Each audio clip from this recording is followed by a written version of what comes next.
Okay, so it doesn't matter which property you're at, when there's a hot tub, there's always going to be the same items that have to be done for every single hot tub, regardless if we tell you it needs more chemicals or not. So whenever we're at a hot tub property, we always have to make sure there's a floater inside the hot tub, and it's got white tablets, these small white tablets inside. We need to make sure that this is always full, which this one is. And this is chlorine that slowly dissolves. So we're just going to leave that floating in the hot tub. The little mini pucks that you fill it with will be in a container, something like this one. And when you look inside, you'll see the tiny little pucks. And that's what we fill that slow release chlorine with.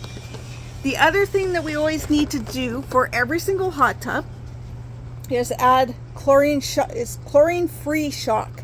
So this is not the same as adding chlorine. When we're asking you to add chlorine granules, that's not the same thing. This says chlorine-free shock. So we're looking for the word shock. And then every single time you're servicing a hot tub, irregardless, we always have to add 1 cap of the shock. So I'm just going to fill this up, and we're going to sprinkle it in the hot tub. We're always going to make sure that the shock is added. That's the two things that always have to be done. After that, we always want to turn on the jets to make sure that it's going to swirl around and dissolve into the tub.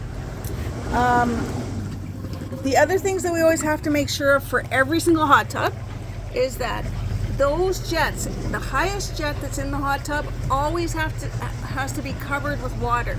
So it has to be covered by at least 1 inch of water. So this hot tub is full with water, but we just always make sure we top up the water with more fresh water when we're adding our chemicals as well.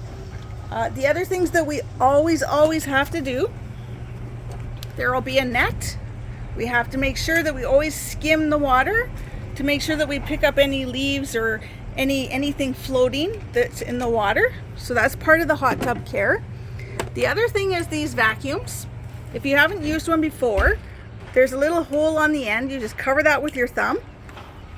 And then when you put this in the bottom of the hot tub and you let go,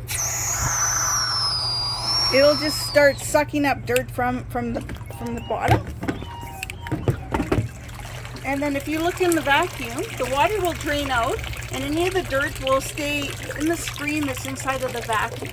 So these are the items that we always have to do, regardless of whether or not we add chemicals. If we're adding chemicals, that's something different.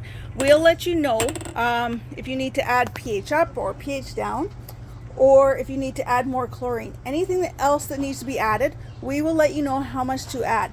But what we've just done here, we've made sure that that floating thing with the chlorine pucks is in the hot tub.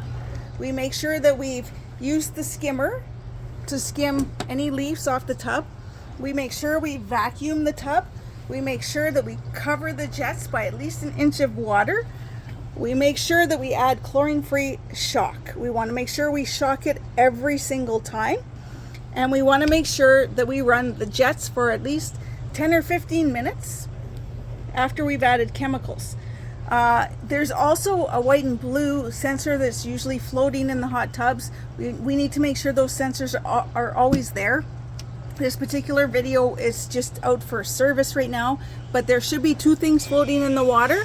One that's got the chlorine pucks, and then also the sensor.